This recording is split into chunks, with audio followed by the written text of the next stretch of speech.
Sew Along, hosted by myself, and it's based on the machine bag pattern by Mrs.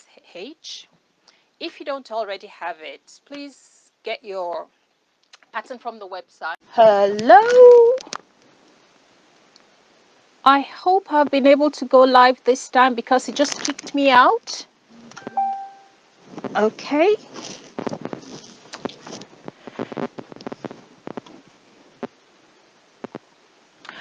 Okay, sorry about that. Facebook just kicked me out, and today we're making the machine bag by Mrs. H, and I would like to thank every single person that's joining us today, and I hope the network does not kick me out. It reads,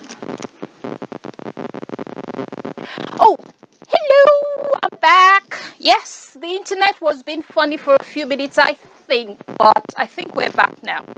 So like I was saying, we're making the machine bag pattern by Mrs. H. And I would like to say thank you to every single person that has joined us.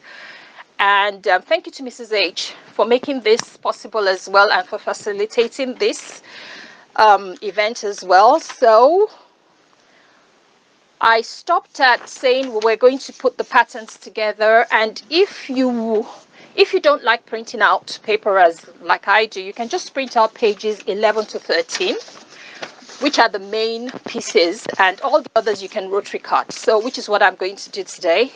And once we've done that, I've made out my little list A to E that contains all the pattern pieces, the cutting out of the pieces, and then what I need to cut out at the top, so which is the outer, the lining, interfacing, and all that. So we'll get to that later. And I've made my little labels as well. So once I cut them all out and once they're all together, I can just pin the labels on as well. So we're going to go right ahead now, and we're going to cut out the pattern. What I normally do is I have a redundant rotary cutter. It's a nice small one. So any straight line I just cut with a ruler. And the rotary cutter.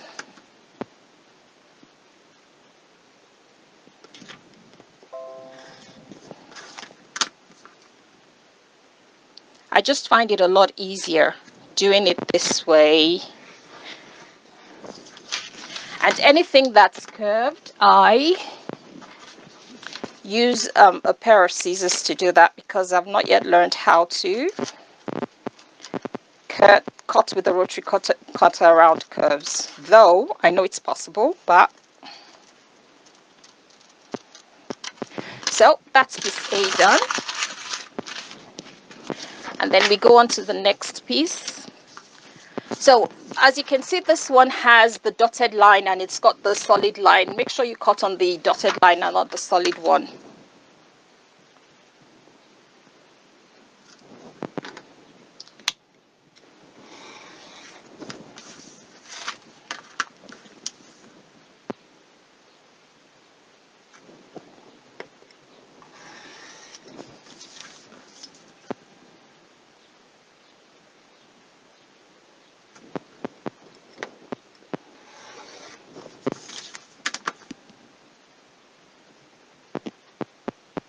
Please, if you have any questions or anything, please do not hesitate to ask. I will get to all the questions, although my screen is a bit far away from me. I'm sure somebody would nudge me if it's something that I need to answer, and I'll try and give you an answer. If not, I would reply you once we're done that. So that's the second piece cut out, and then we've got the very final one.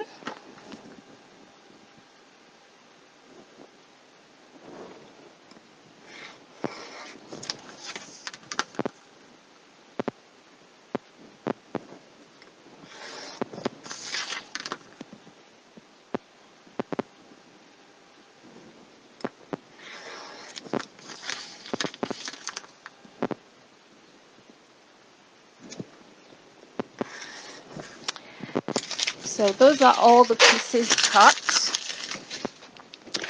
And on the pieces, the ones on the page A to page 11 to 13, which is the piece A, it's got the top, the middle, and the bottom. So those are what we're going to put together. So we take the middle, place it right over the gap between the dotted lines and the solid line, and then tape it down.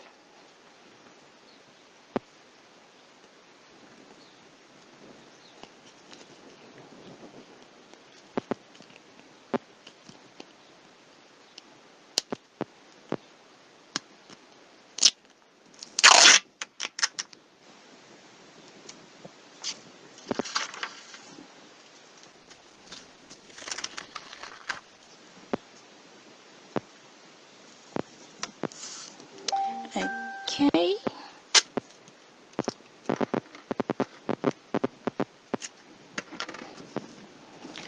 And then you do the same thing with the one that says 8 up, and you just lost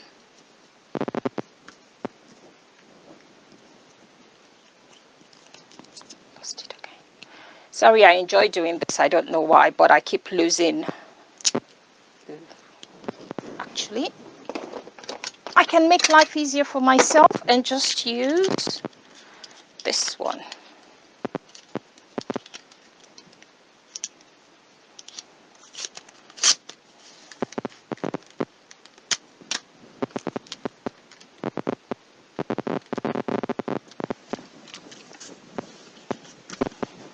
Okay, so that's the pattern cut out, and we're going to need this for the main pattern body, and we're going to need it for the mesh as well.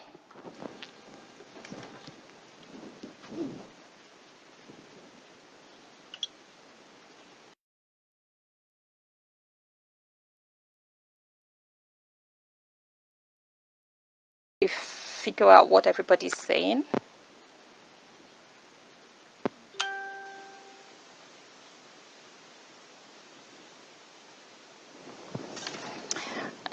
Okay, apparently I don't have Messenger installed on that phone, so, and my laptop is a bit far from me and I can't see a thing. But hello everybody that's joined us, and we've already started. So now that we have the pattern, and if you look on page 2 of the instructions, you would see that it has all the measurements for the different parts of the pattern we need to cut. And because this one has a curve all around it, I guess that's why it's a lot easier just to sort of print this one out as opposed to all the other ones. So today I've chosen again to use African wax fabric combined with regular cotton fabric. So today it's going to be this one. This one, because apart from all the sewing notions and things it has on, I just like the fact that it has bright colors as well. So the bright colors on this one sort of match the ones on that one. So we're going to start with cutting out the very first pattern, which is the very first piece of the pattern, which is piece A, and we would need 2 of that in the outer fabric.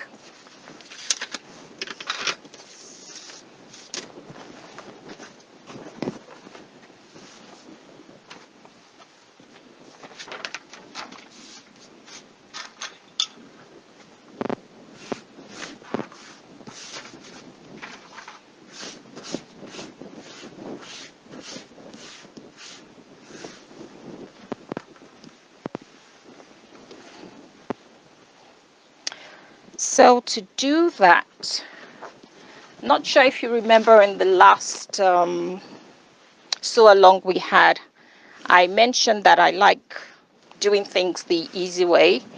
So what I'm going to do is I'm going to cut both 2 pieces that I need for the outer. I'm going to cut them all at once. And what I'm going to do is I'm going to place the pattern field. It says on the fold there. So that is going to stay on the fold. Then I'll pin it all round and then just cut round it.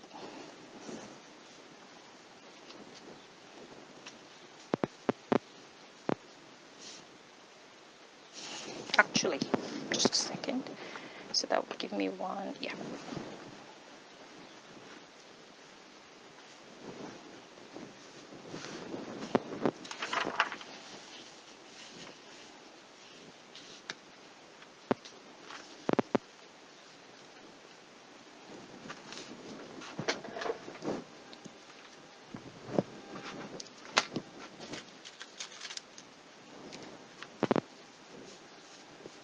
So at the moment, I'm just pinning the pattern in place before I start cutting.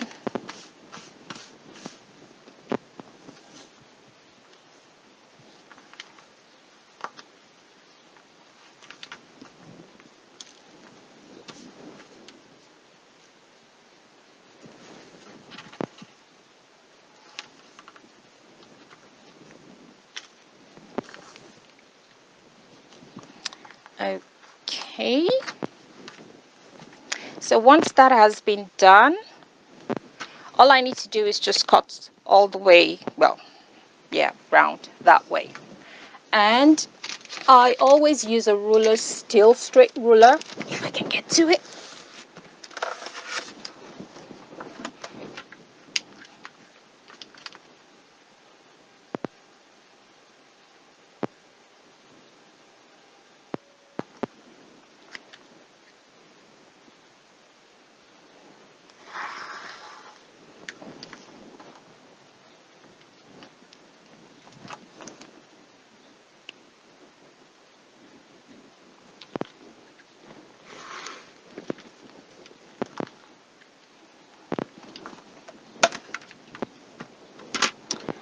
And the rest of it I just cut out with a pair of scissors around the curves.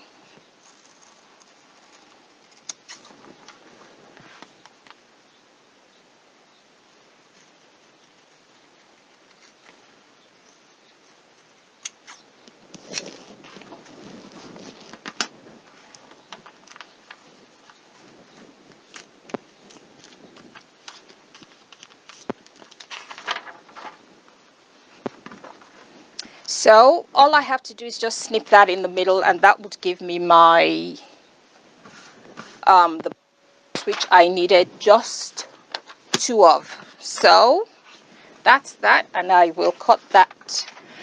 And what I do is I tick it off my list, say it's been cut. I have to do the same thing for the lining, but before we get there, we need to cut B as well, which on your instruction sheet should tell you what the size is, which are the zip gussets. So we're going to cut that out as well. And you can either use the pattern that's attached at the back of the whole, if you print every single thing out and you're using the pattern pieces printed at the back of the pattern, it's all you have to do is piece all the pieces together to get the length you want, and then use that to cut out what you need. But if you're rotary cutting like me, then the measurements you need are already on the pattern, so you can use that measurement to cut out whatever you want. So we're going to do that now.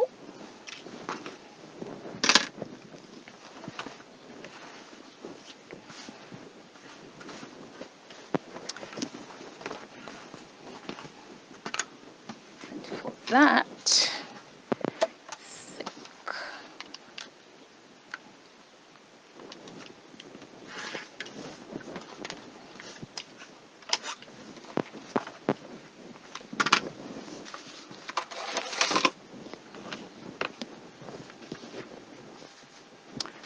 so like I said, we're cutting out B, which is the zip gusset, and it's quite long. So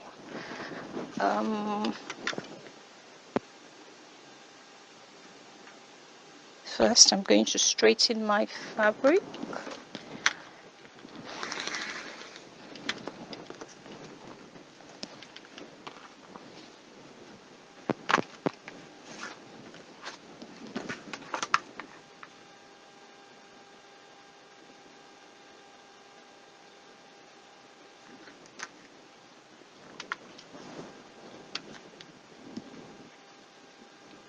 I'm just making sure that my measurements are accurate before I cut through it. So that's one, and we're going to need 2 of the zip gussets as well.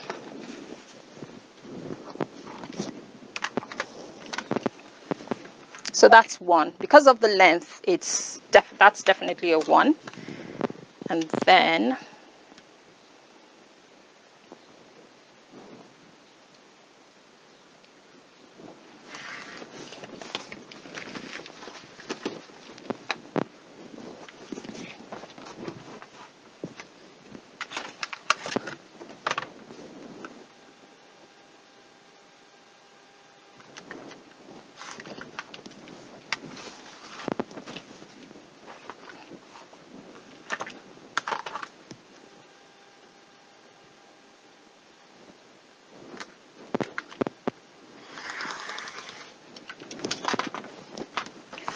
so those are the zip gussets, which I will trim down to the exact measurements once I've cut out the interfacing.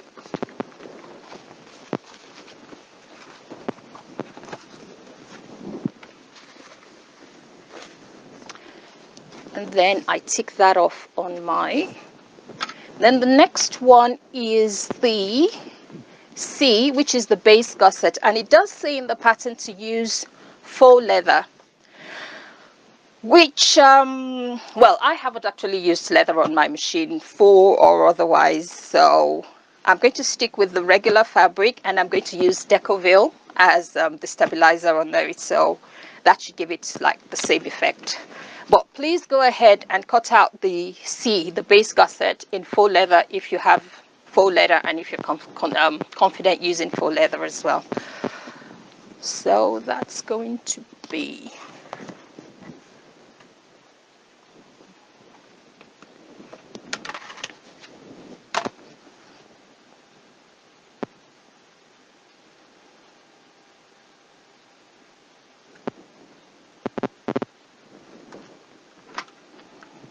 So this one is going to be just the one piece.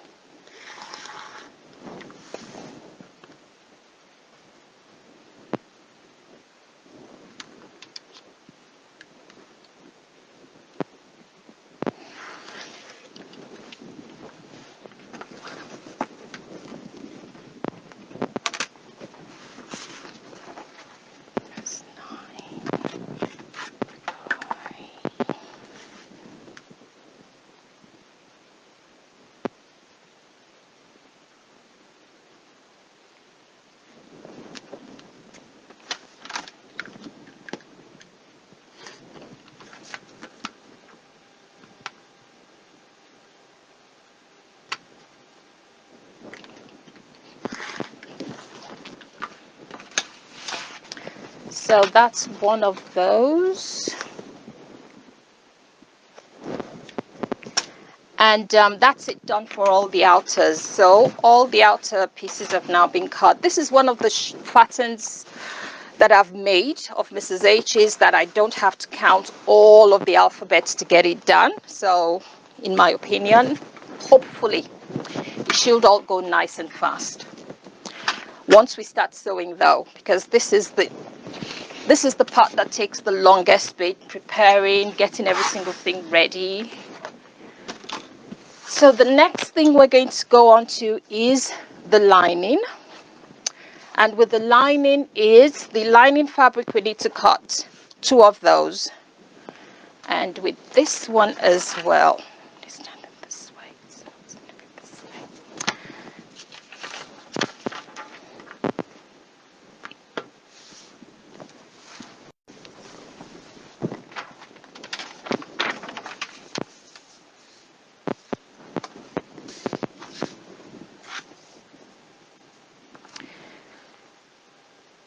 Because it's directional fabric, I'm just going to cut a bit of this one out before I actually do the cutting to make it easier to cut.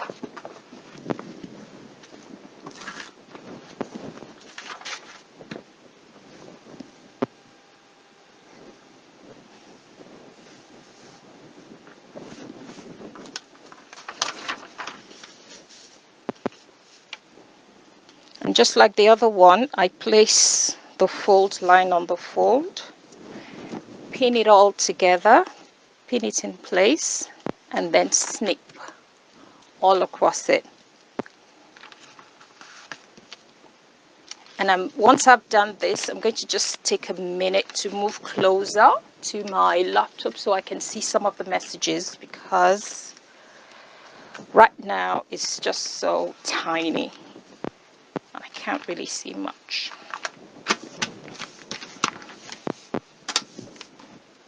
Actually, we can use this.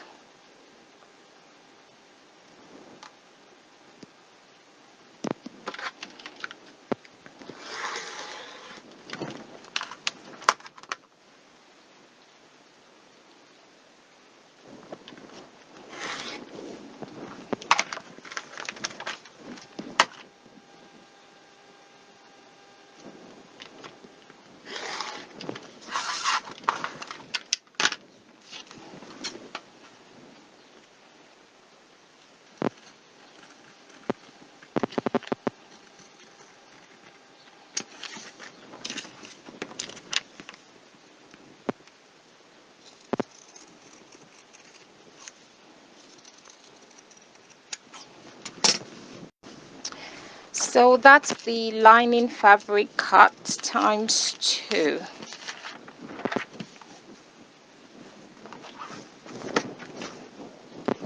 So lining fabric cut, that's for A, and then we'll get all the other ones all sorted. So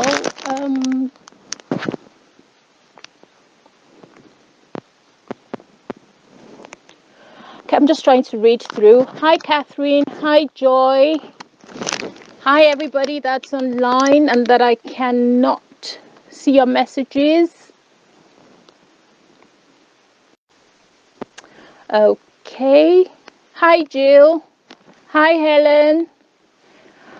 Joy, I'm making the machine bag.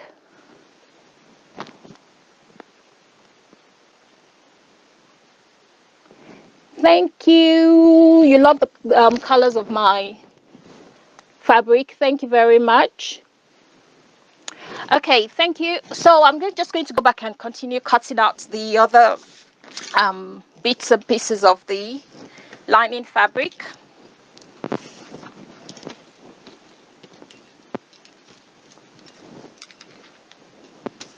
So that has been done. The very first piece A has been done. So we're going to go on to B, which is the zip gusset.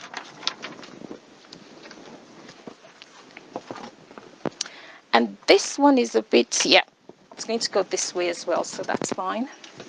So I'm just going to cut out twice the same amount as I cut out for the main fabric.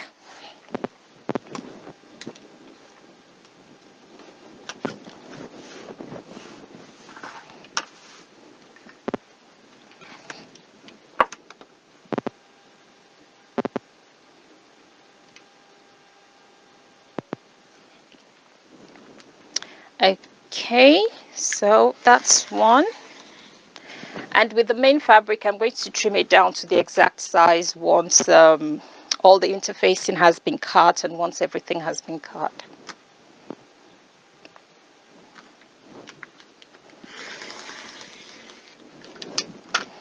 So those are the zip gussets, the lining done as well. And then for the base gusset as well, where I'm using my fabric and Decoville as opposed to faux leather. But the lining should be cotton fabric anyway, so that's fine. Whatever your lining fabric is, that's great for that.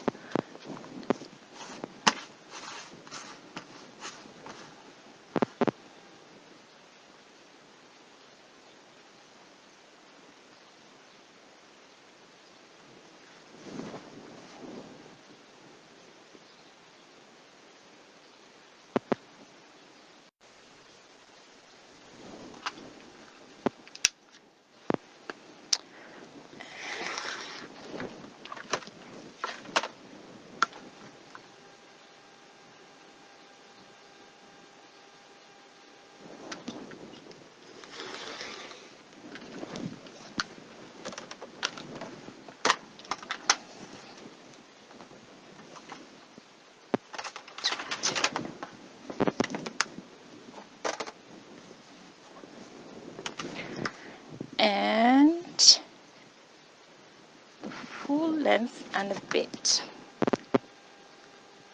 Okay, so I'll just do that, and that should take care of it no matter what it ends up being. So that's C cut out in the lining fabric, and then we go on to so we've cut out every single thing that has to be with the outer and the lining fabric. Like I said before, this is the pattern with the shortest number of pieces where I have to alphabetize on Mrs. H's pattern that I have done. So there are only 5, A to E, and I was really like, yes. So we've done A, B, C, which are the main ones. So A, B, C are done.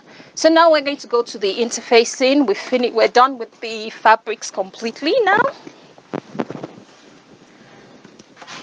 And we're still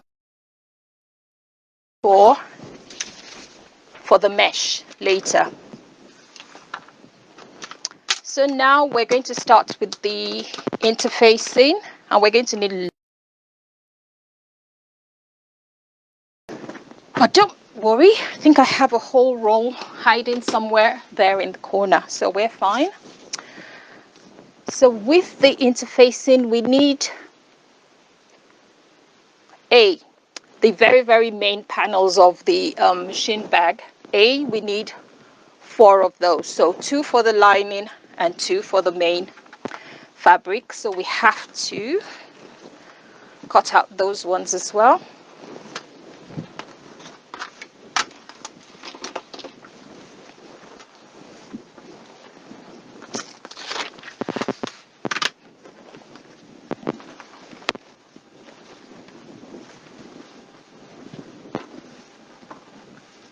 So we need 4 of those.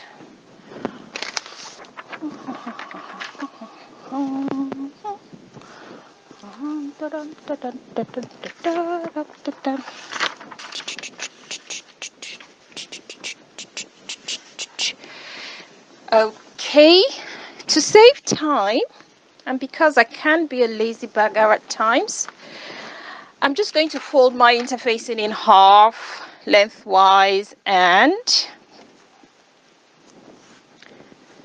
attach my pattern piece to it and cut it 2 at a time, although I can cut it 4 at a time. Actually, I can do that.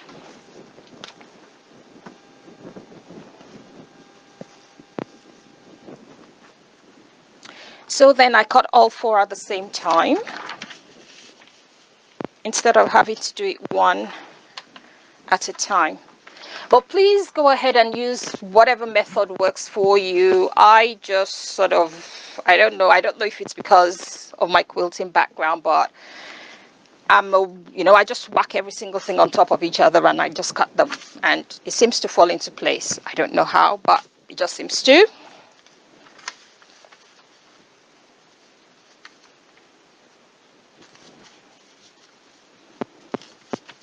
So this would cut 2,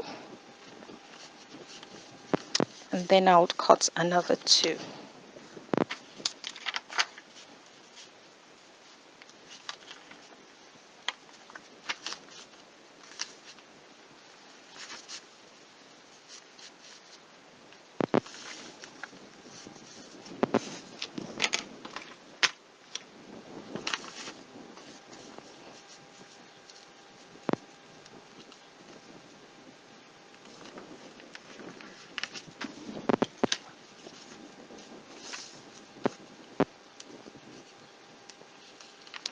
So pinning them all down, so it's easier for me to cut round the pattern. And my trusty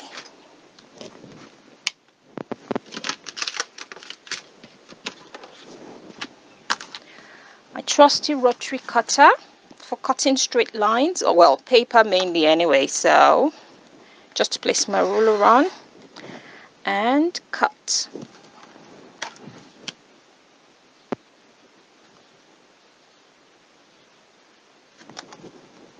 And now that did not cut. Okay, you did.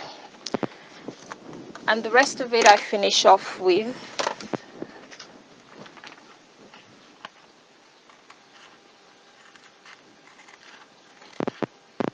just around the curves, because those bits can be a bit tricky.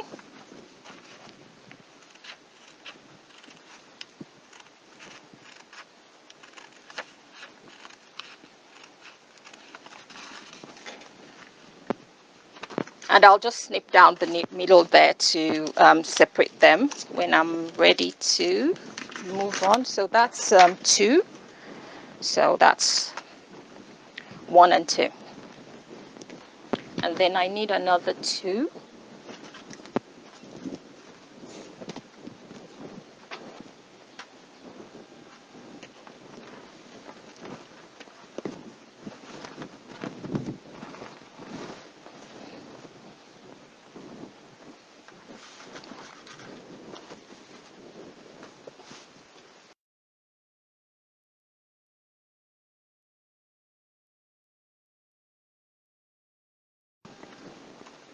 Now, these excess bits are not going to go to waste because I'm going to need them for the gussets as well. So this should be about the exact size I need for the gussets anyway. So cutting them this way, I'm not really wasting the interfacing, because sometimes I always think, that's a bit of a waste. But by the time I put every single thing together, it all sorts of works out. So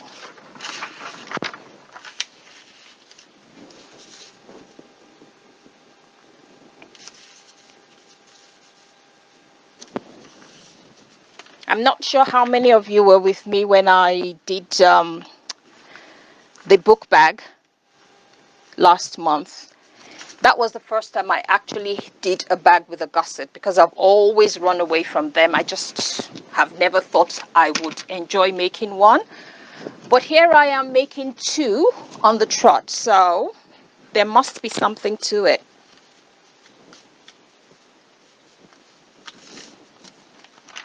Okay, just a bit shot downwards.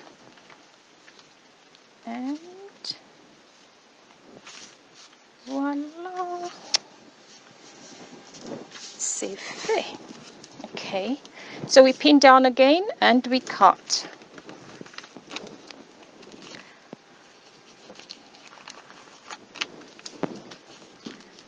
So it's going to be straight cuts and then curves with the scissors.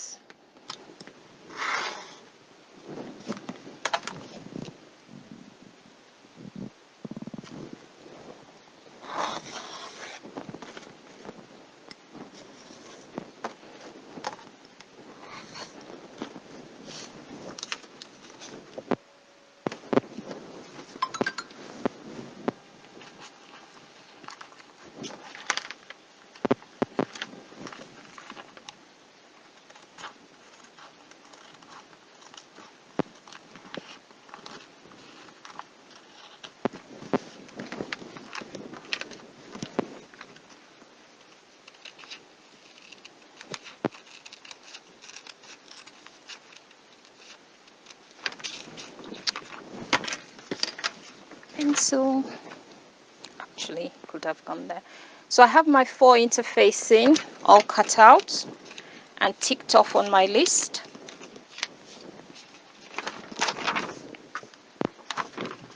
So I'm still going to need that to cut the foam interfacing as well.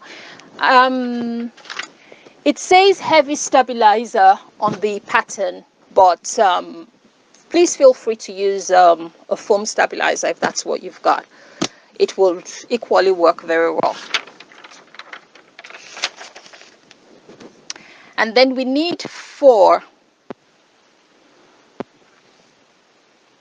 Yeah, we need 4 of the B as well. So if you have the pattern B printed out and all stuck together, just use that to cut out your interfacing as well.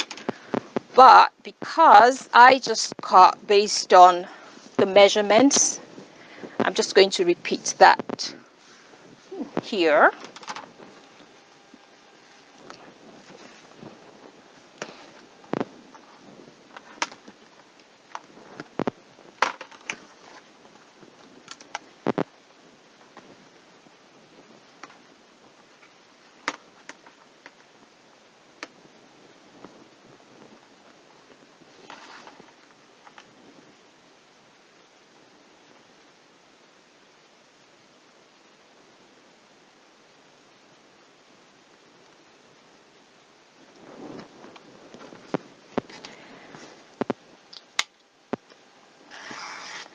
I've only folded this over because it's so long, and I don't think I have a ruler that's long enough to cut that out, so that's the only reason why it's folded over.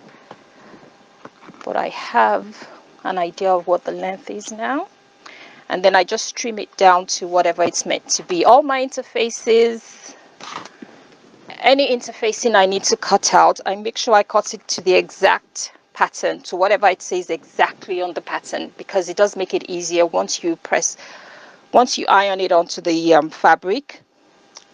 It makes it easier for you to see where the excesses are on the fabric and just to trim those if necessary. So these would be the exact size, as opposed to the fabric that I can still play around with. So that's yep.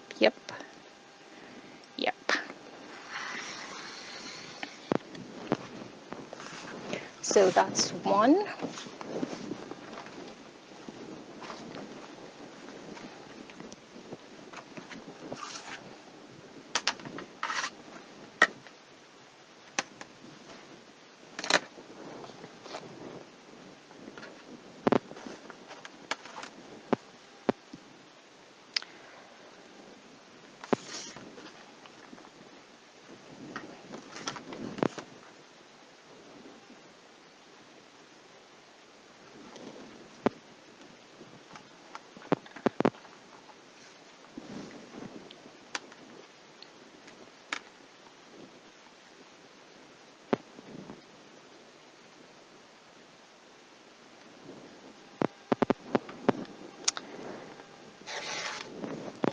Okay, and then we cut to size, exact size there.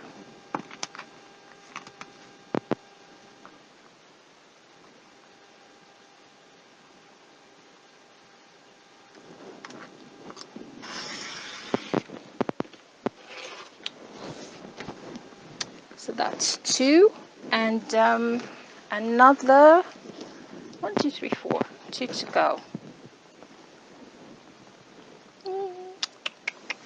Now I know that would not give me the length I want, so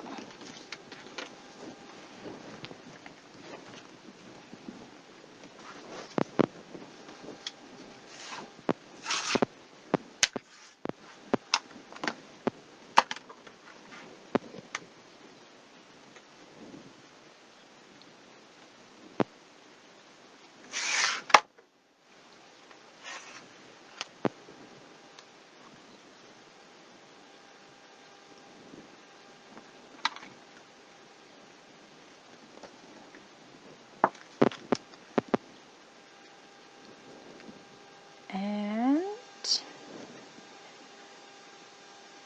perfect. Okay.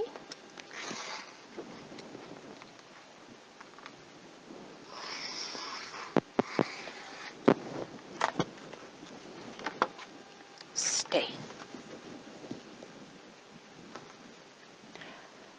My interfacing is making a run for it.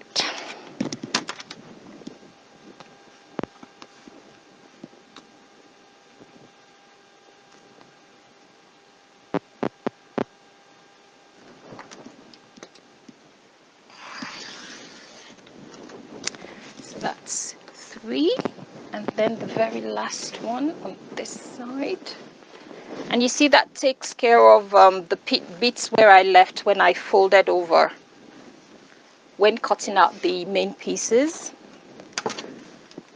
So it's really worked well.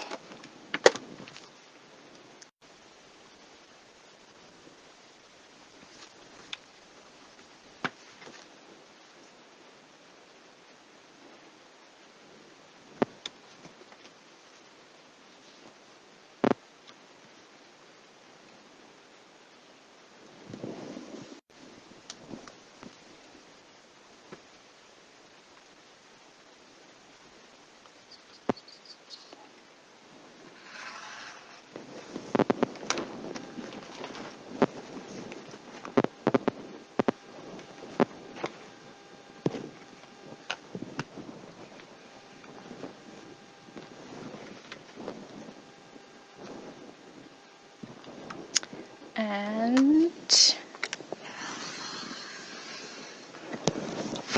4. So that edge must be nice and straight now. Just cut that to size.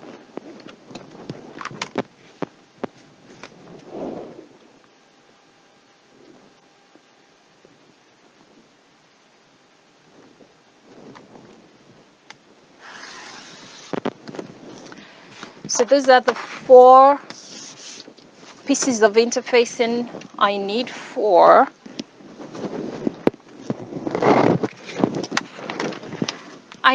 the B piece, which are the zip gussets. So I've cut out the 4 medium weight interfacing for those. Then I need 3 medium weight interfacing for piece C, which is, I think that one has a reasonable.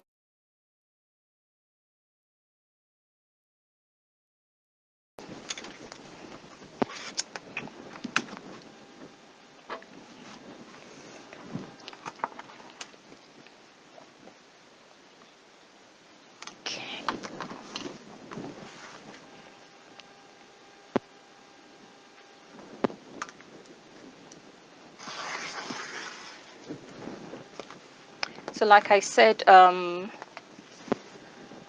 the measurements you need are actually in the pattern. So though it seems as if I'm just cutting willy-willy and not thinking about it, I actually am.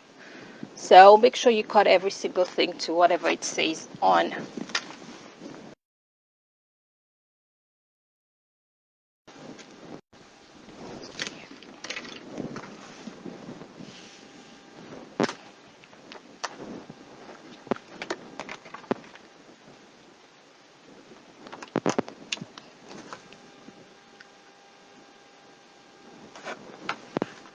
Just 29. Okay. I'm trying to find the best way to use the fabric, the interfacing.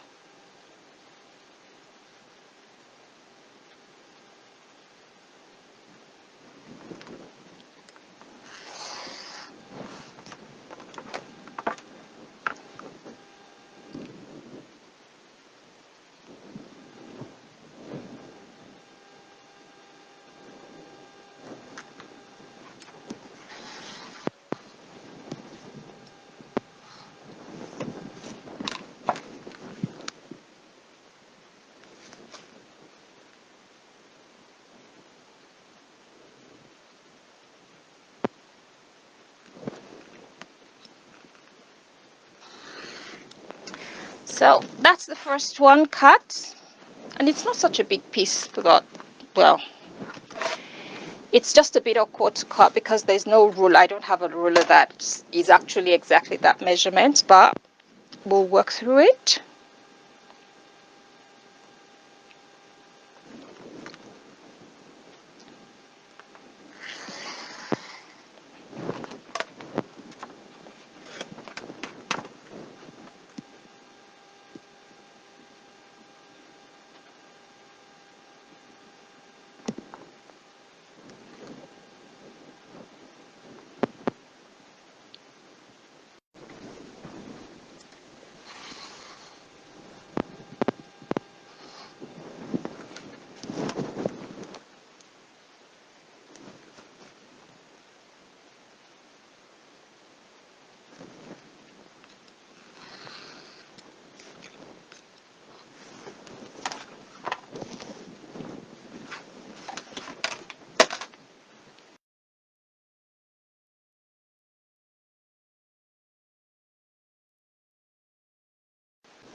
This is the third one.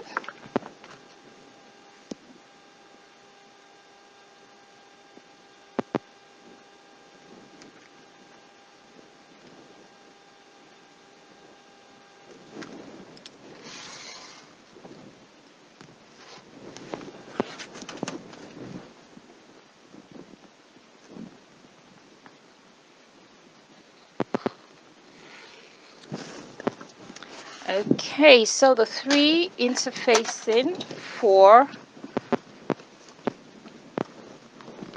the base gusset, big old been cut, and I can mark them off my list. And that is everything for the interfacing. Oops. Any questions? Hi, Carol.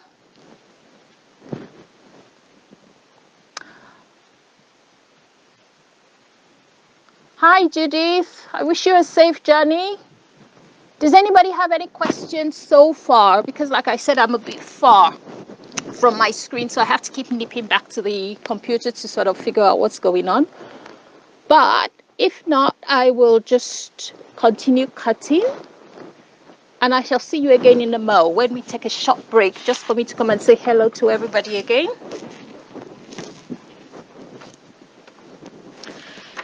So now we're going to move on to the foam interfacing. So this is all done.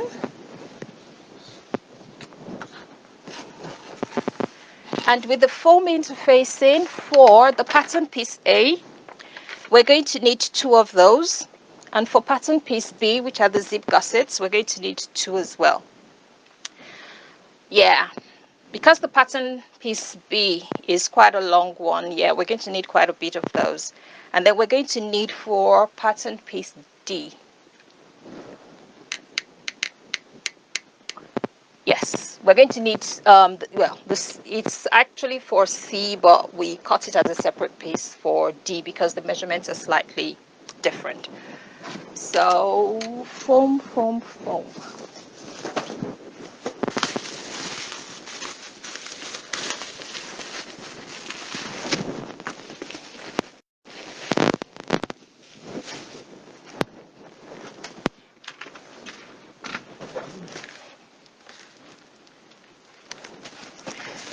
Although I'm using single-sided fusible foam, I'm not going to fuse it because Mrs. H's patterns tend to tell us to cut back the interfacing away from the seam allowance when we do that. So I would rather just pin it on, and then if I need to stitch, I'll stitch it on and then cut off all the excess bits from all around it. So that's what I will do. And I'm going to need, this goes on. Now, because it is foam, and chances of me getting it over on, actually no, it's this way. So the fold is going to be on this side.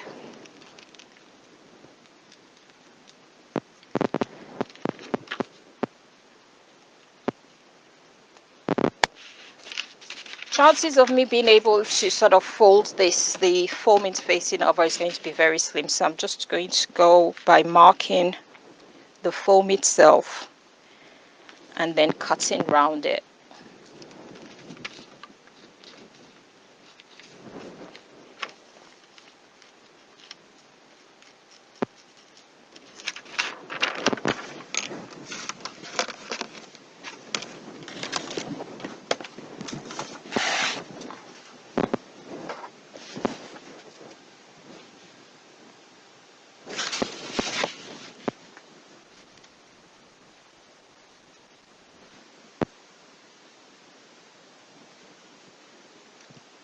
So what I'm going to do is, I hope this cuts through all the layers, because no, it doesn't like it.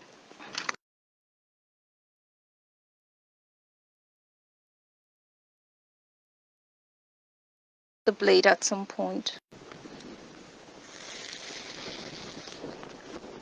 So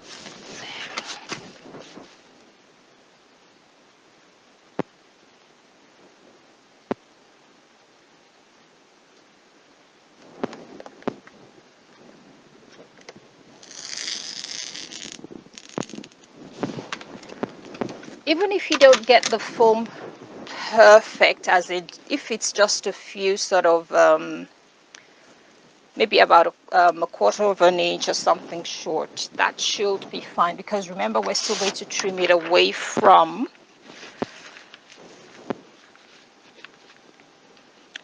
the seam allowance once we start to put every single thing together. So just bear that in mind, that even if it's not perfect, we're still going to reduce the bulk somewhere along the way, so that's okay.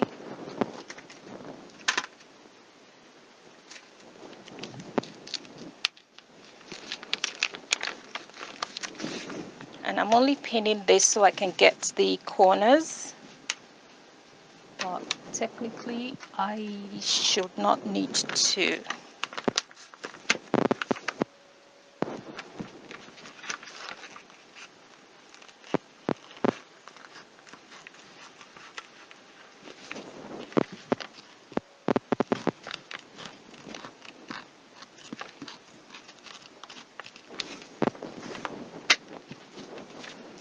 Let's see if I can trick it into thinking.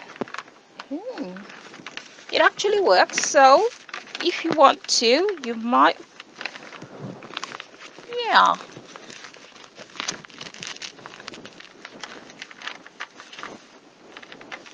It's just that because of the thickness, it's like, I'm worried that my rotary cutters won't go through all the 2 layers, but that seems to have worked okay since I'm snipping it off with a pair of scissors.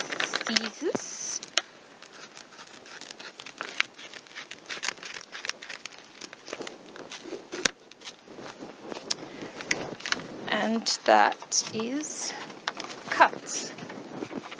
And just to make things a bit easier, I'm just going to use this to cut the next one.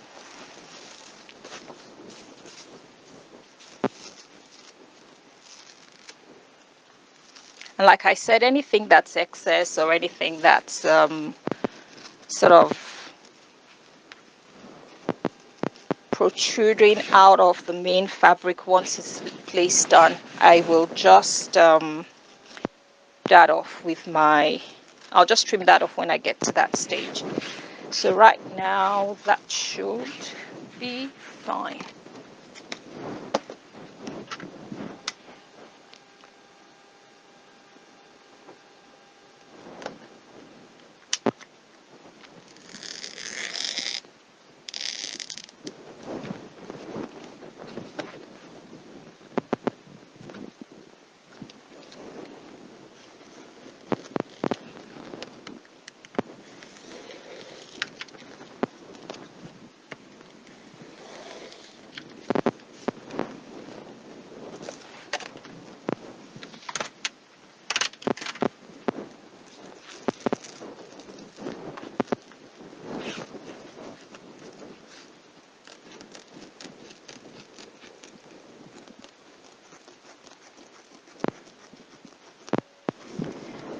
Okay, so that's 2 cut.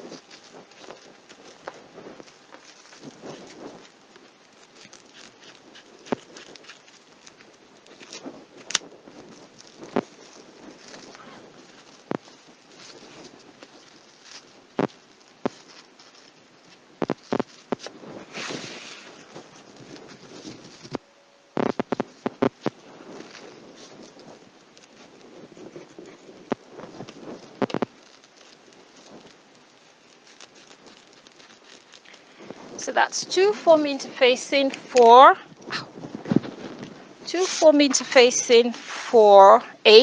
pattern piece A, so that has been done. And then we now need 2 form interfacing for pattern piece B, which is the long one, really long one. And that's just a teensy weensy bit short of 5 inches, but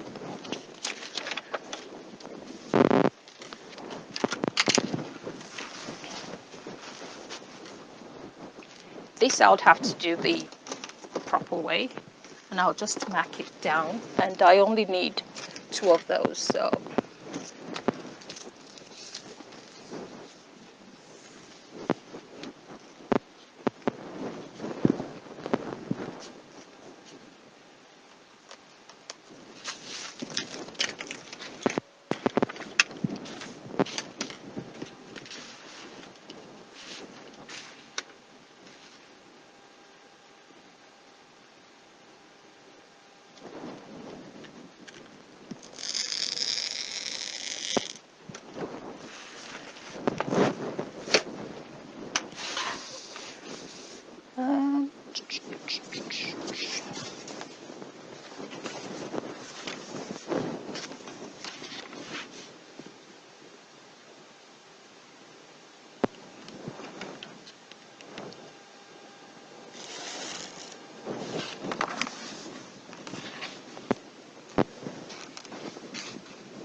So that's one.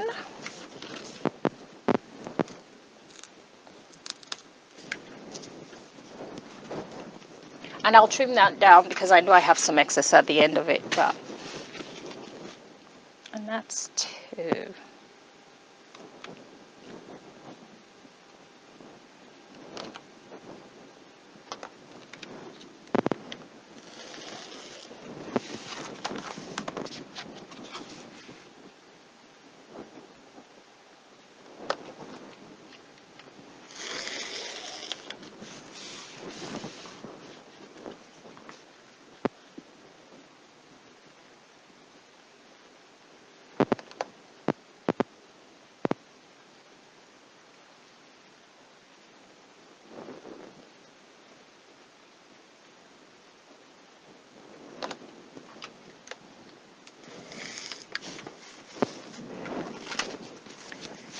So that and that should give me the exact length that I want.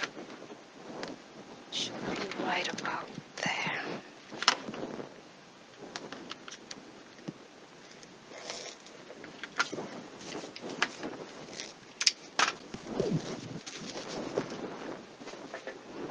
Okay, so that's the two.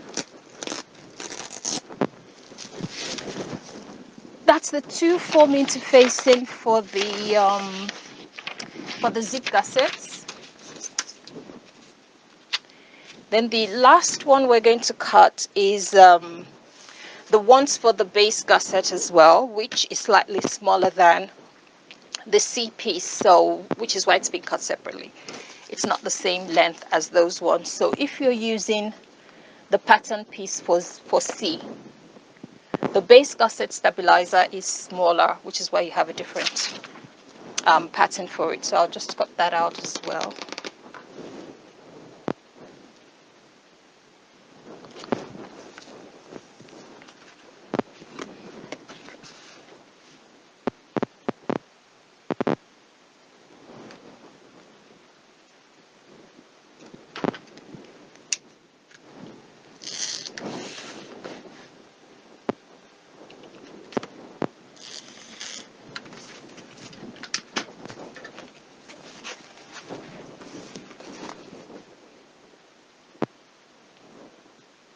You need two of those.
Okay, so those are the two pieces.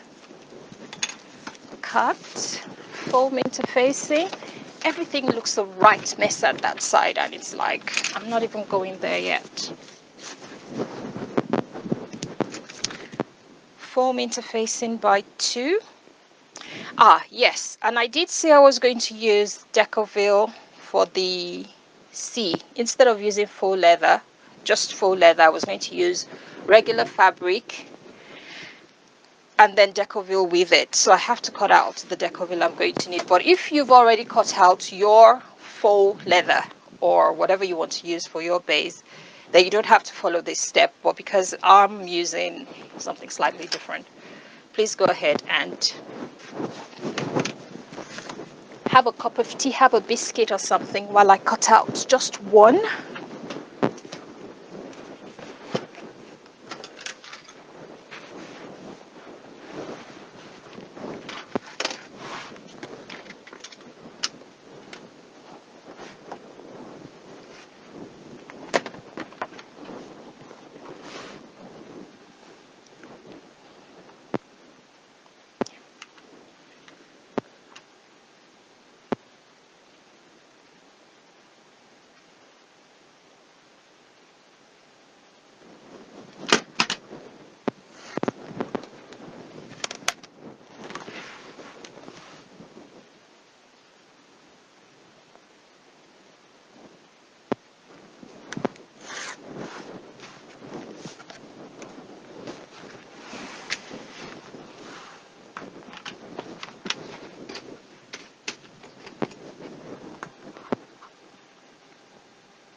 piece of paper does not like me today. Okay.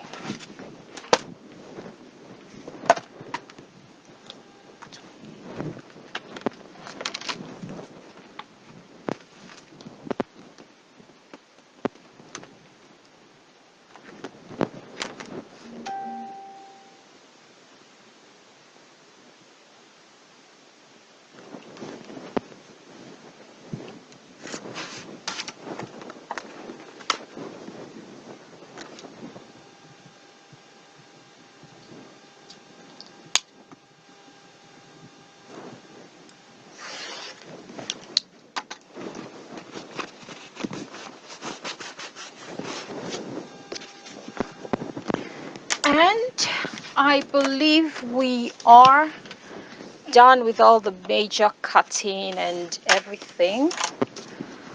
Now we need to cut the mesh, which is under here somewhere. Oh my god. Okay, so the pattern does say on the first page that we need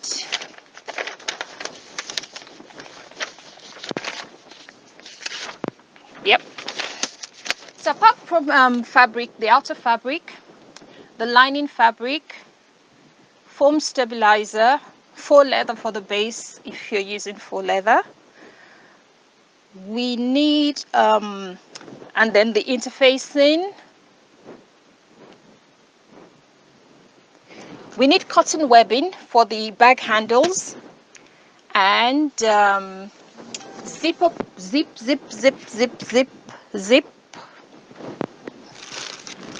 It's a very, very long one, so it's first 1 inch of zip that we're going to need with twin pulls. Then we need the mesh, fold over elastic, and we need a core board as well, and feet. Bag feet, if you would like to use bag feet as well. So I've got a few in there as well.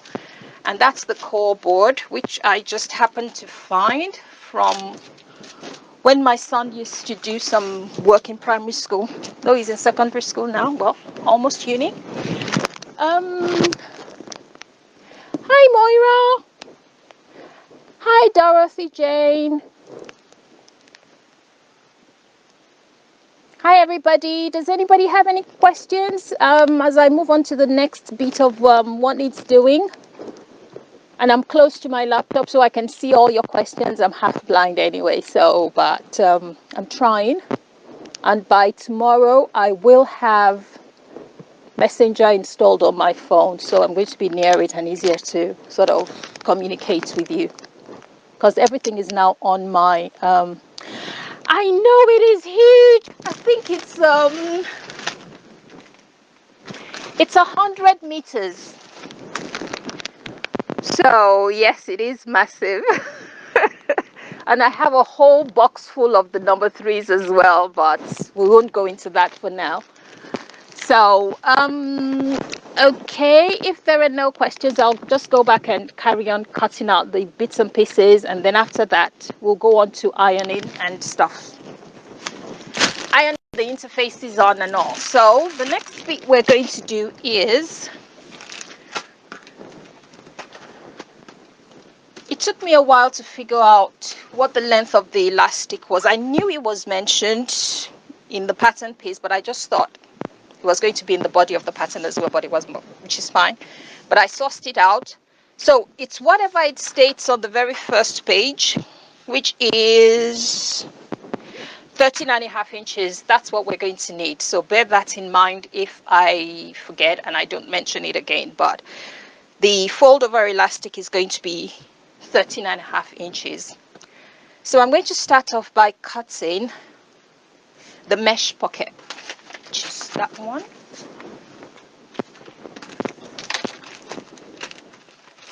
And I just want to make sure I have all my pieces all sorted out. So make sure when you're cutting that you cut on the stretch side. So the stretch is side to side like that and not like that. So it is stretchy from side to side. Oh God, my bag is going to look like a rainbow when it's done, but that's me. So we need now to cut out the mesh pocket, we're still going to need the same pattern, this one that says A. And all we have to do is there's a line. My printer prints everything out in green for the time being. Why? I know, but I'm not ready to fight with it right now. So in my line, it shows like sort of green, but yours might show red if you've printed it out in color. If you printed it out in black and white, which I would have done anyway, it would be a black line. But after the top, the one that says A top, on the middle part, there should be a line right at the top. And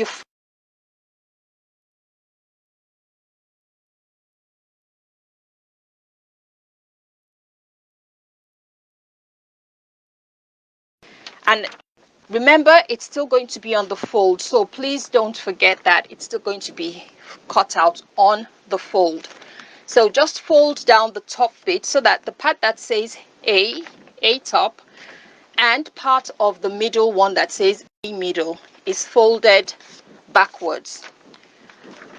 Now, I would advise you not to snip it off, because if you plan to reuse the pattern, then you can still just reuse it, because once you snip it off, then you would have to print out another one.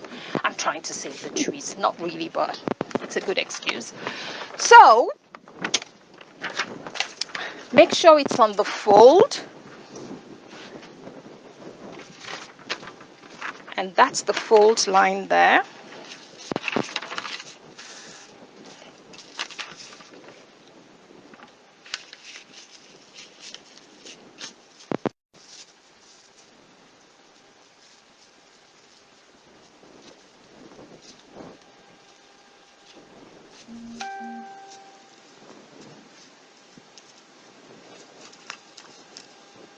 Okay.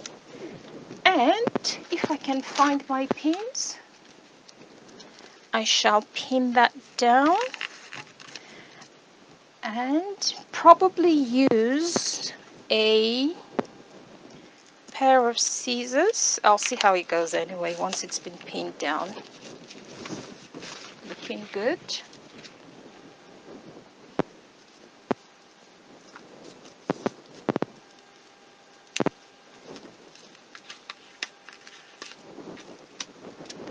Just one more for luck.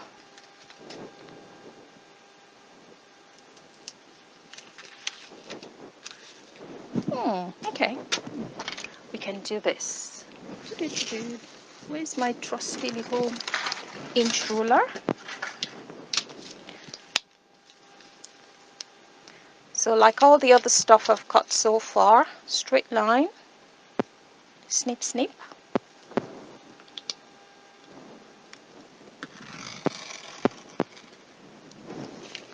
And straight line, snip, snip. And if you're cutting it this way, you're using a rotary cutter, please do not snip into the pattern, because it's easily done. And I can just see myself cutting through the pattern as soon as I've said that. I didn't. So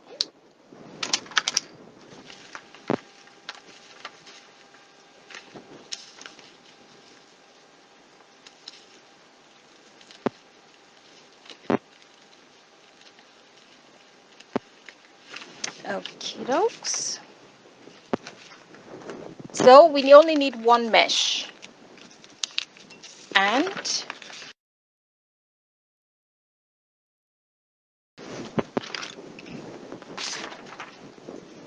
that has been cut.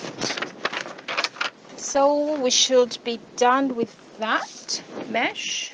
Use pattern, yeah.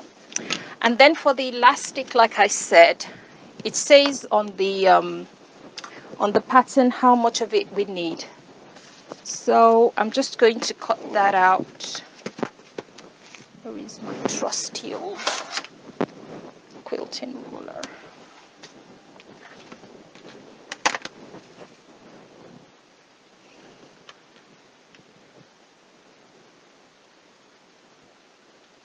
When you're cutting that out, so it does stretch and everything. Don't stretch it out before you cut it. Just to make sure it's all nice and relaxed, as in no stretching, no nothing. And then cut out the amount that you need based on that. And it's going to be smaller than the mesh because it's going to be added to the top of the mesh. It is going to be smaller than the mesh, but that's what we're trying to achieve anyway, because it's going to scrunch up like a scrunchie. Like the top is just going to scrunch up, nicely when it's all done. So don't worry about the fact that it's a bit shorter. That is the effect we're trying to achieve. So I've colored that nicely in black. And snip.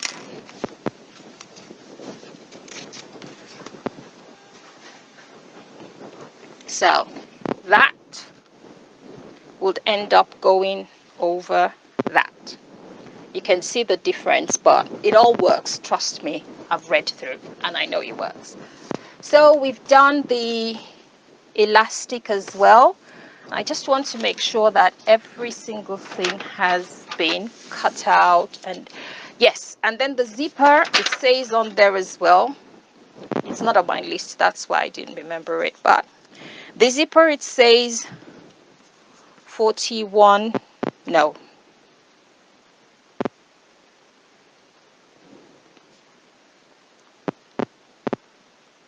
yes, 41 inches of the zipper, and 3/3 of a yard of 3 meters of the cotton webbing, which also makes sense. Yeah, you might think, oh, it's a lot, but when you think of the fact that it's going all the way around the bag, yeah, it goes round, yeah, from that, and then the other side. Yes, you will need about that much, so we're going to be cutting that out as well.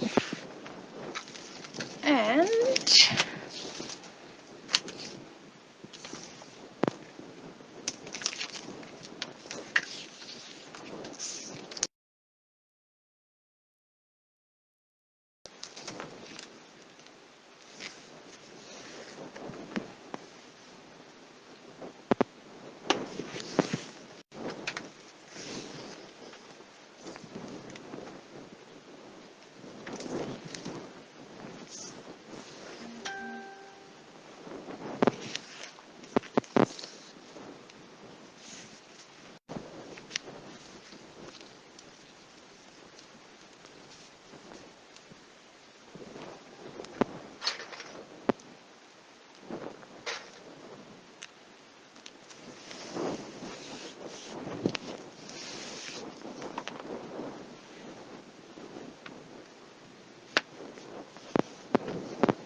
the tape rule is exactly 3 meters, so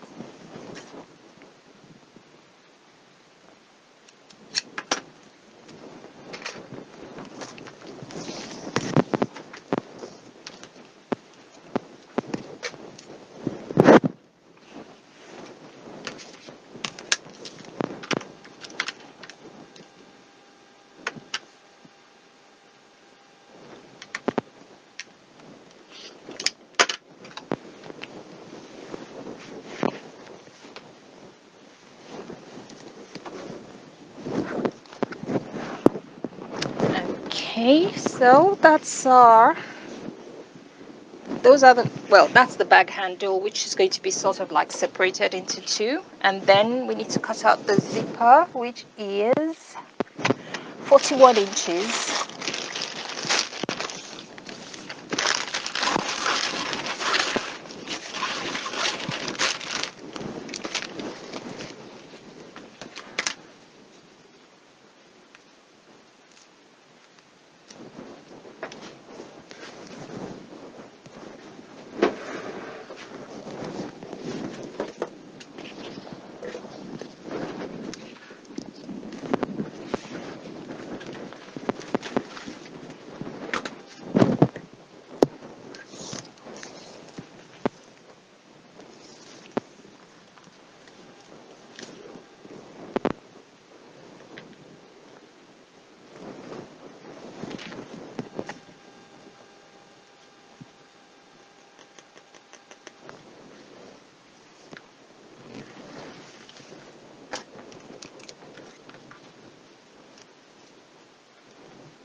So that's 41 inches.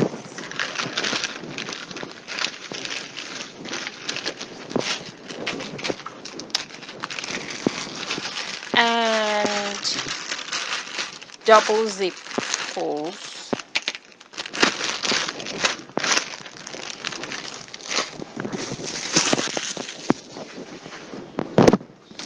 Okay, so these I shall be fitting at some point.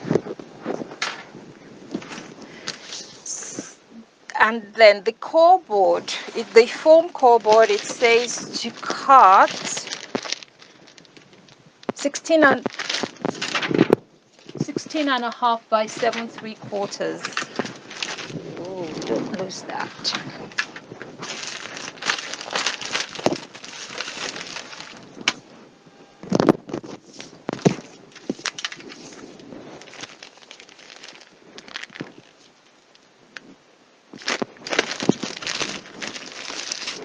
Which is the length of the core board anyway, and the width will just be 7¾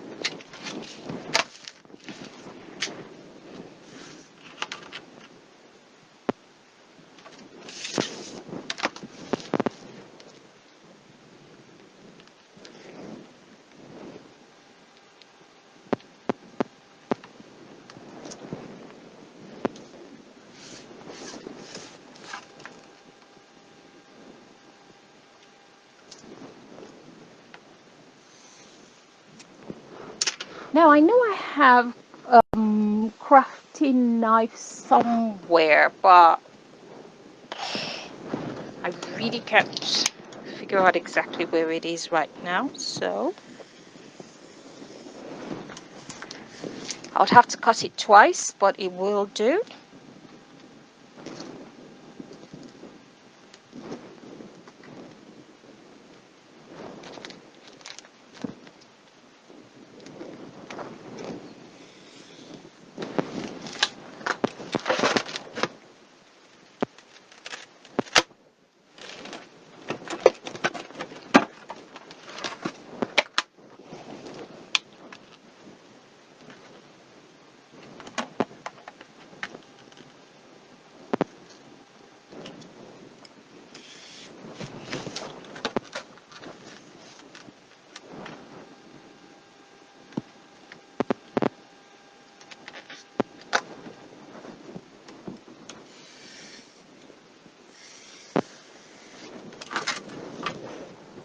And that's the full core board required, the length required.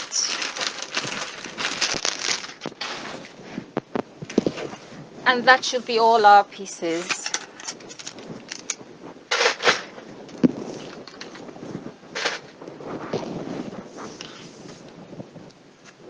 And my whole sheet is marked, so I know I have all my pieces together. And if I don't, I shall just rush back and start cutting them. Whatever I miss, I'll just cut out as I go along, but it should be fine. So that's 1, 2.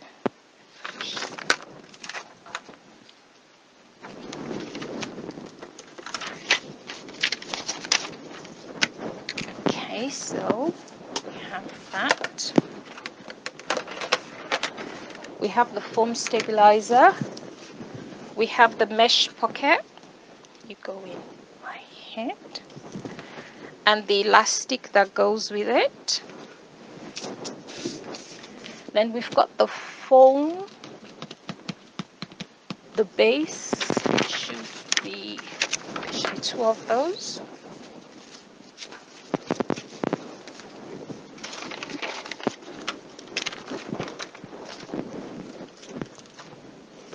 And then we've got the gussets. So two foam stabilizers for the zip gussets and interfacing. 4 medium weight interfacing. 1, 2, 3, 4.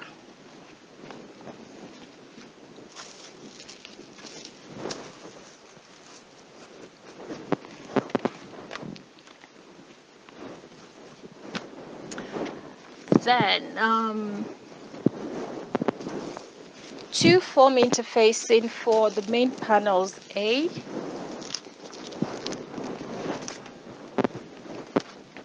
That is my equivalent of the faux leather for the C base, the C, which is the base gusset.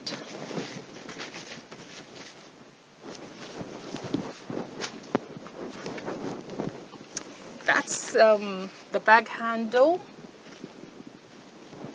Interfacing times 4 for the main body, which I shall need to trim. So I'll put you to one side before I go ahead. These are the zip gussets, 2 lining zip gussets there.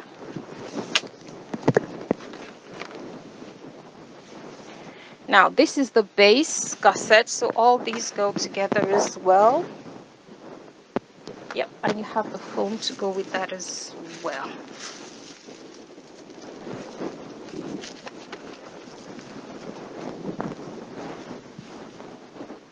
And this is main piece A.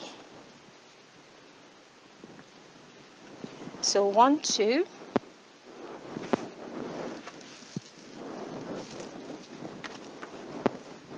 The foam goes on the outer fabric anyway, but I sort of put them all together so I know exactly where I am. And these are the feet. And that is the C gusset as well.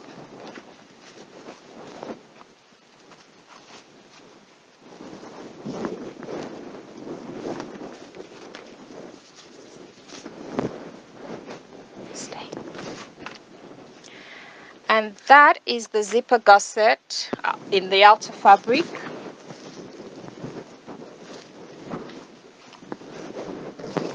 And that is the main outer fabric, which I need to snip down the middle as well.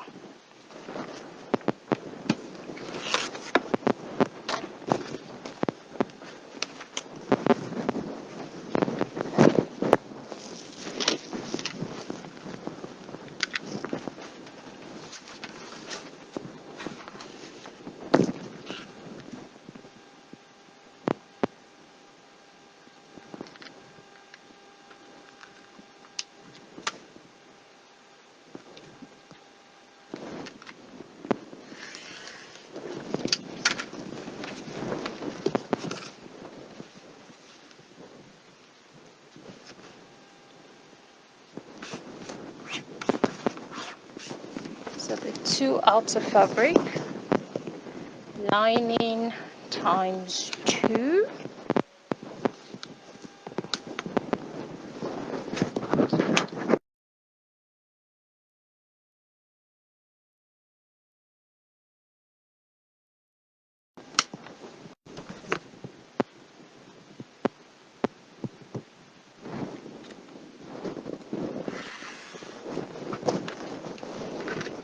Two for the outer and 2 for the main.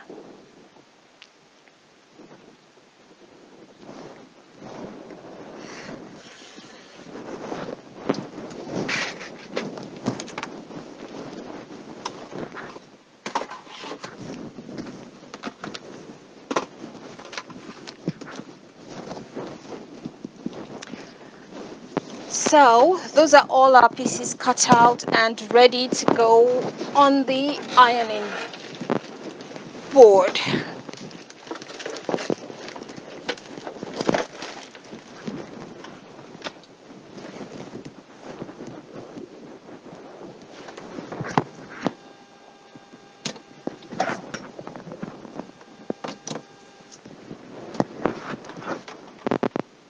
So because I'm using African wax, I make sure that my iron is always set to like maybe 1 below the wool setting or 2 below the wool setting, because some African fabric are really very funny. So I'm just going to move closer to see if there are any questions I can answer or that need answering.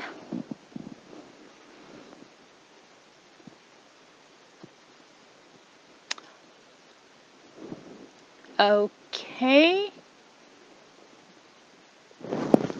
What width of cotton webbing is used? Just a second, I'll find the answer for you.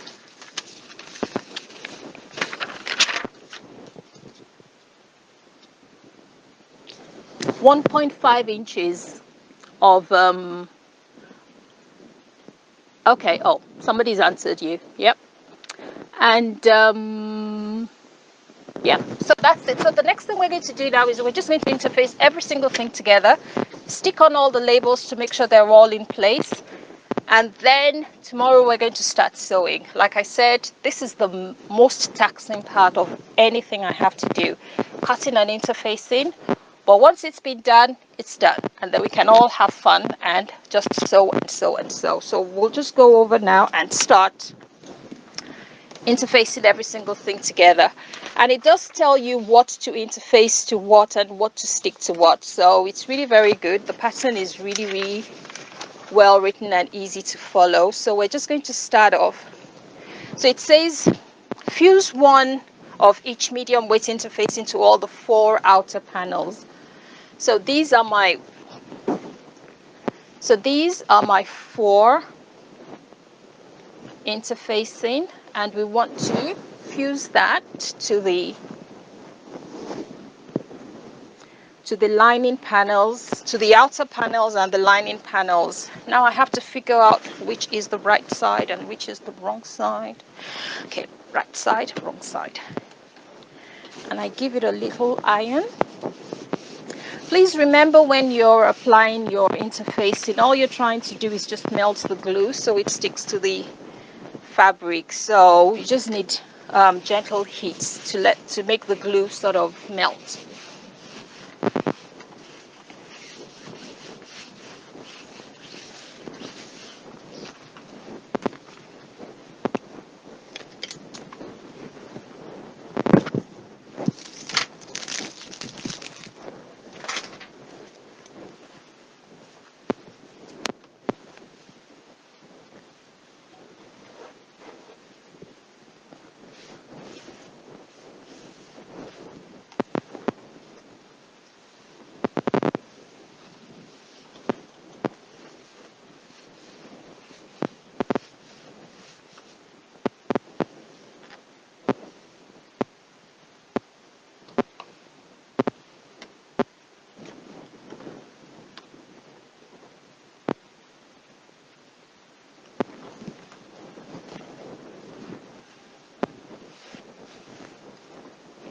Earlier today, I would never have believed I could sweat so much, but gosh, I am sweating buckets with all the lights in here. And well, anywho, today is the only day we have to do major ironing, so once this is done, it should make life a lot easier.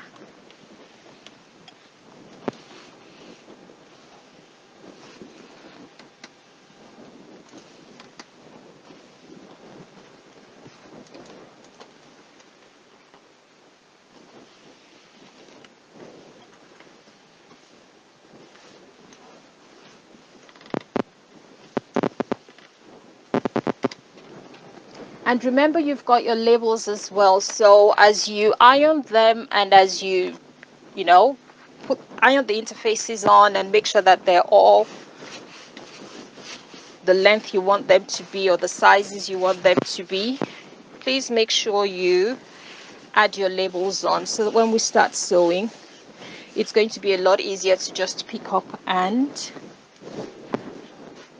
whichever one it is we need to work with. Okay, this is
so if you feel like you can share pictures of your fabric with us so we can sort of admire them with you as well, just to see the different sort of combinations we're going to end up with at the end of the day.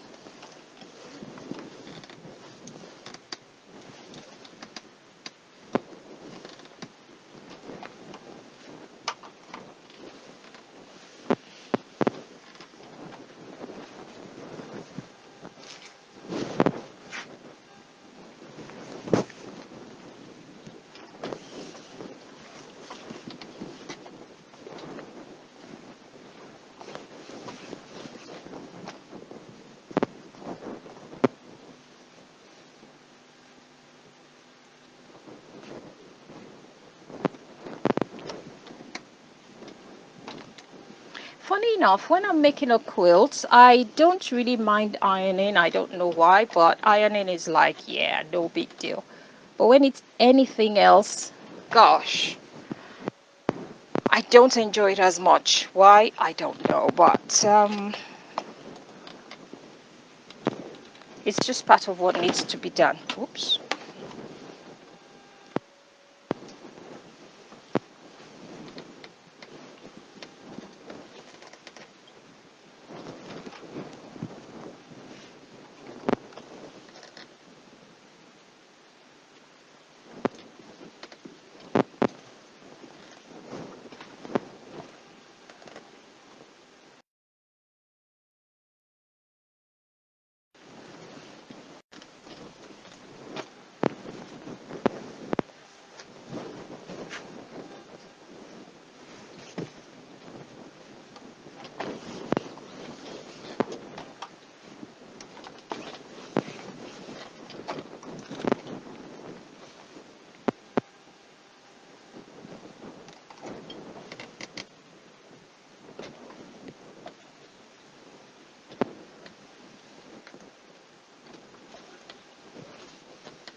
Okay, so medium weighted facing on all four A's, and that has been done. This way.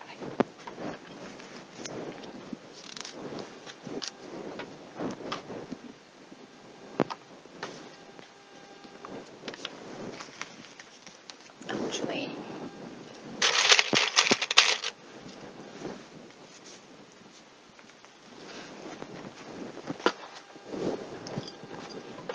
So next we're going to do the gussets. We're not skipping the fleeces for now. Fleece, come on, come on. So now we're going to the zipper. So the zip gussets, they're the really long pieces that we cut out, and just give them a quick iron.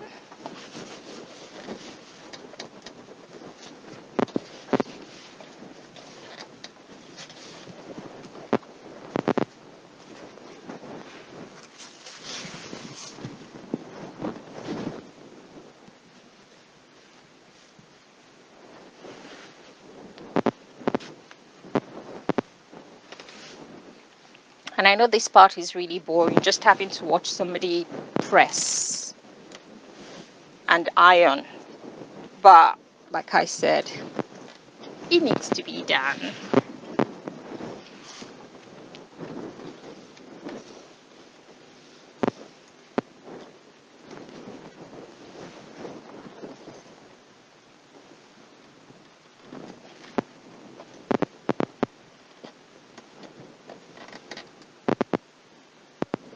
So I know that my interfacing is exactly the length I want it to be.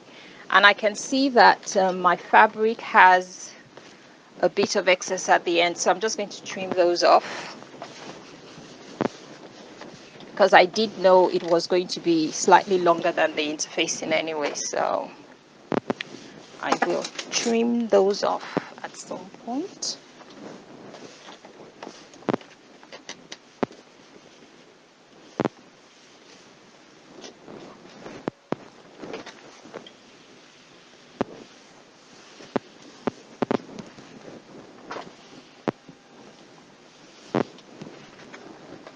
So that's one.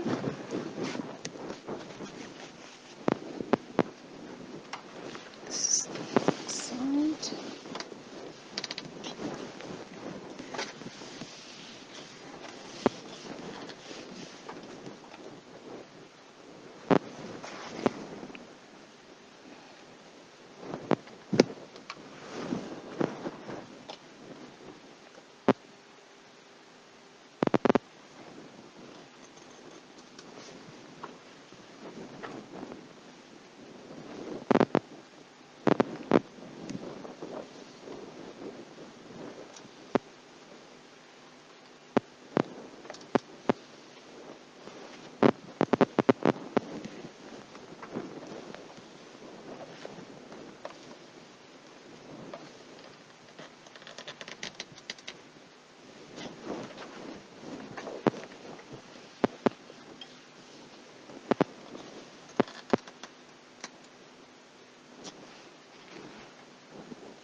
Ouch.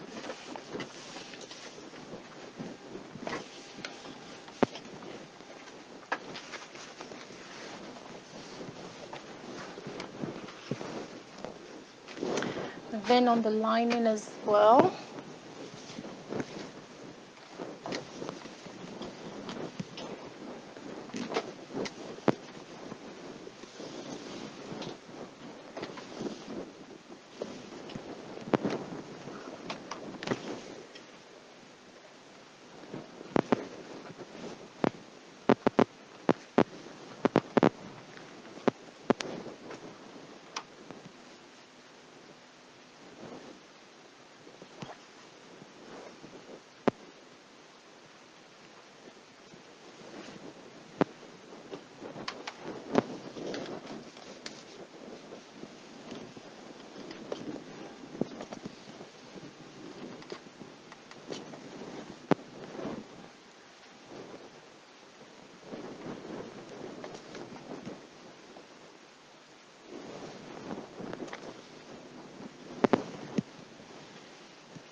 And the only one next one would have to add, would have to iron on is going to be the C gusset.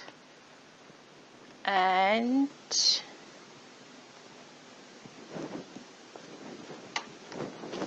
that should be more or less it. Just a couple more and then it should be done.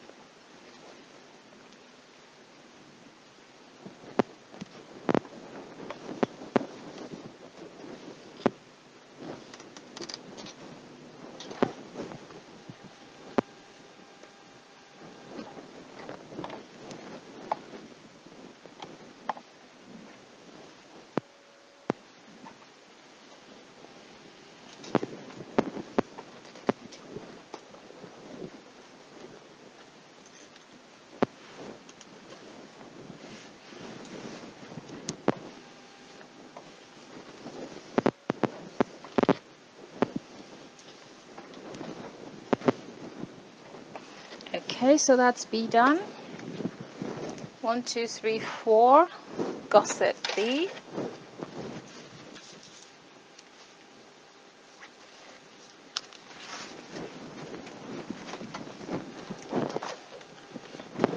And then we need to, and lining base gusset C. Oh, the lining, yeah. This is the one I will have to add Decaville to, but for the lining one, lining. Yep. Now, if you remember, we cut out 3 linings for the gusset C. 3 interfacing, sorry. We cut out 3 interfacing pieces for that particular one. But we're only going to use one of it now, and then the other 2 we will use later on. So don't worry about the fact that there might be 2 just straggling around somewhere there. They will all get used. So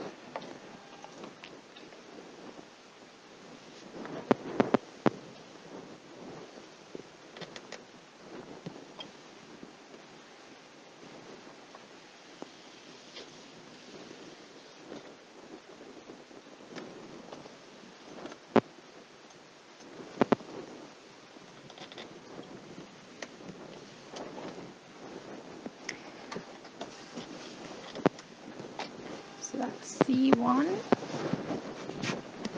So these are the other 2, and they will get used. And because I'm adding Decaville to mine,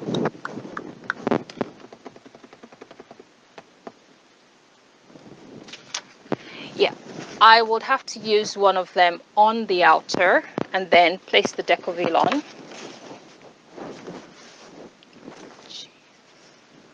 Okay, this is the wrong side, this is the right side.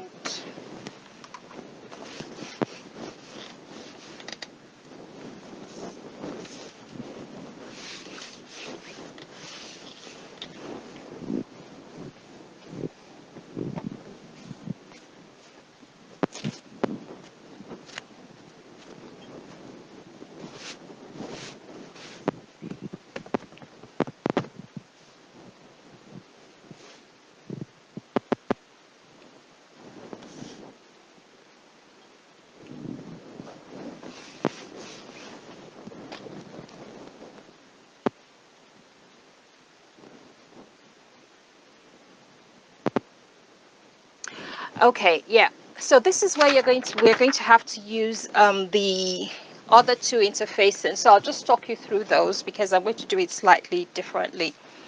And step 3 says place 1 base gusset stabilizer D. Yeah, in the center of the outer base gusset D. Gusset C, sorry. So your outer base gusset C should be the faux leather, and then lay one piece of medium weight interfacing over the base gusset C, and then the other interfacing over it. No, I got that wrong. Just a second.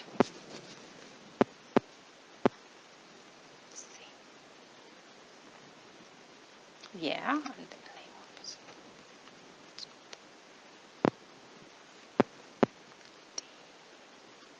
okay.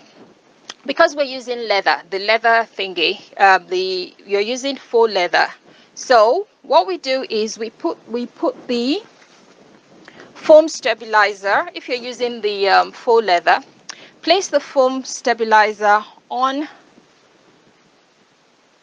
the C, on the base gusset piece C, and then place one of the medium weight interfacings, one of them, lay it over the top, and then press it all into place. So that would form your base gusset. So it's I'm getting confused with and D, and I would have expected it all to be C, but yeah, that's why I'm getting confused. So if you're using the faux leather, you have your faux leather, then you place the base gusset stabilizer, which would be your foam stabilizer. You place it over the faux leather, and you place it right in the center. Make sure it's nice and centralized, because if you remember, it's been cut slightly smaller. So make sure it's right in the center of it. And then lay one piece of the medium weight interfacing gussets, interfacing base, over the top, and then you fuse it into place. So that's we had two left. So what you're going to do is place the interfacing over it and then fuse it into place. Now, because I am not using faux leather, I would have to have, like, I don't know, about 3 or 4 layers. So my Decoville would have to go on first to give me the weight, the same weight as the faux leather.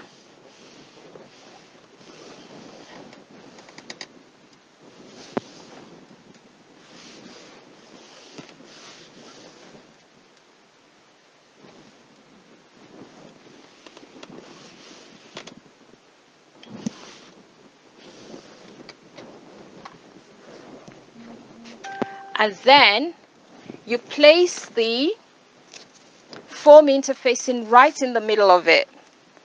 You can either measure it or fold it in half to find the center of both your faux leather or your base gussets, and then match these centers together. But I just normally eyeball them because eyeballing is fine. And then your interfacing you place right over the top of all of that, and then you press it all in place. So your foam interfacing is in between your faux leather. The foam interfacing is in between your faux leather and your medium weight interfacing.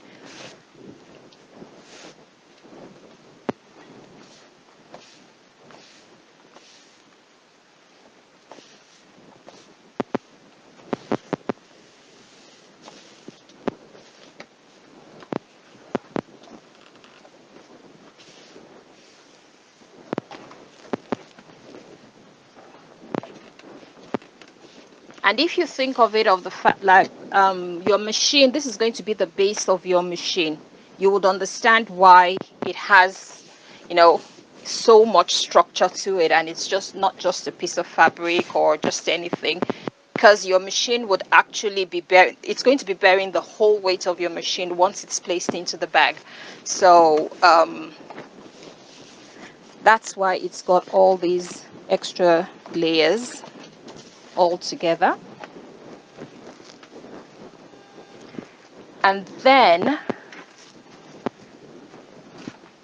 Same goes for the lining as well. If you're using faux leather and you're pressing the interfacing on, it says to use a pressing cloth, but like I said, I'm not using faux leather, and it's just regular fabric, so I haven't used a pressing cloth. But please do remember to use a pressing cloth when you're using attaching the interfacing and the foam stabilizer to the base of your outer fabric, because it's not regular fabric, it's leather or faux leather or whatever it is you decide to use.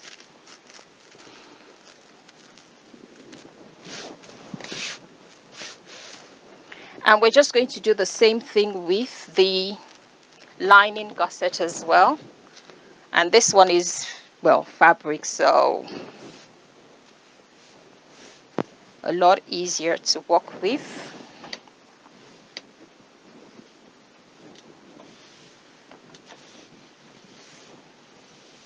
And it's so different when you're reading it without actually following the process and just reading the pattern through, and actually following the pattern and seeing exactly what it means. It's so different.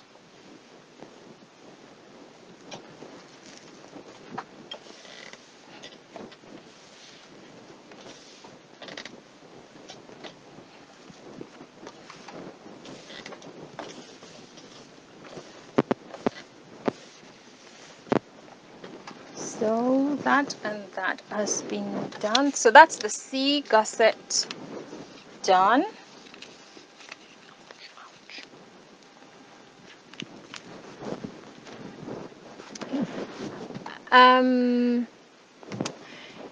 The outer main fabrics, remember, all we've just done so far is we've added the interfacing onto them. So now we're going to add the foam stabilizers to the outer main as well. Remember, we cut out 2.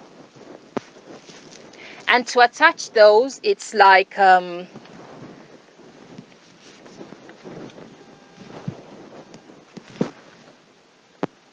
placing them on the outer panels. Mentioned that earlier, that they will be going onto the outer panels. And once they've been placed on, what we need to do is go around them with a 1/4 inch seam allowance all the way around, and then we trim off all the excesses.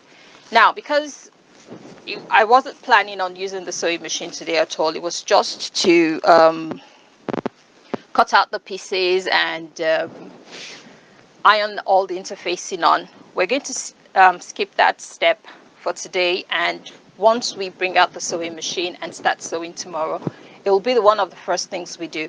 But it's just only on the, actually I picked the wrong one, it's just only on the outer fabric we need to add the foam.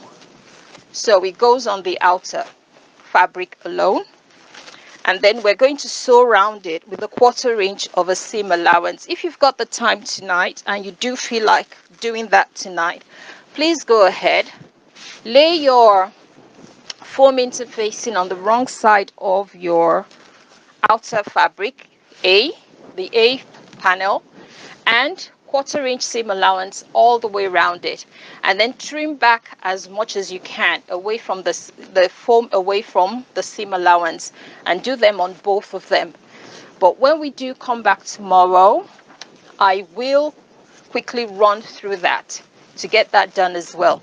And also, if you do want to quilt the base gusset C, which is the one we did earlier, and added the foam and double interfacing and everything on, you may want to quilt that as well if you're into quilting, but if not, that's fine. And again, it will be advisable to mark the center of all of your pieces. And what I normally do to mark the center of what my pieces is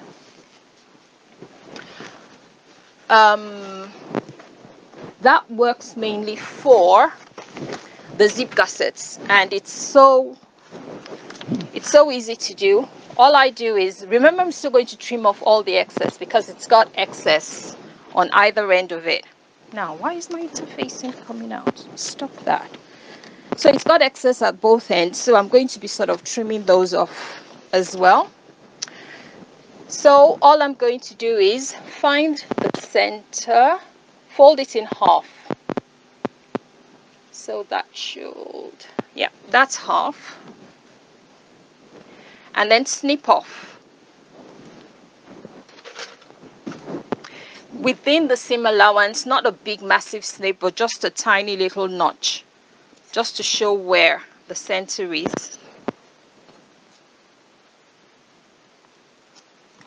And then I do the same thing for the top bit as well. So up here, once I've trimmed off all the excess and stuff, I fold that in half and I give it a little notch up there within the seam allowance. And I do the same thing here as well.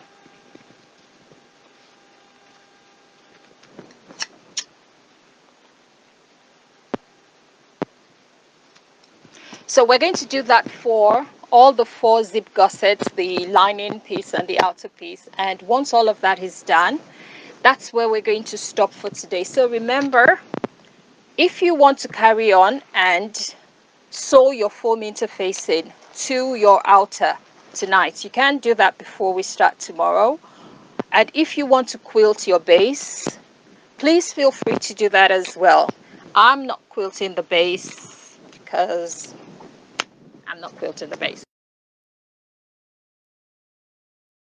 Then remember to notch your zipper gussets in the middle, in the center. So if you've got excess at the ends like I do, please remember to trim off the excesses before you begin to measure the center, because if not, it's going to be wrong.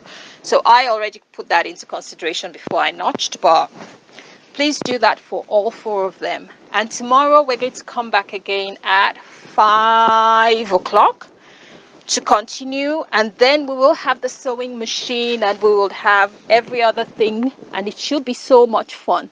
So thank you so much, every single person that's joined today. And I really do appreciate your presence here today. It's really been fun having you online, and at least I've had somebody to talk to.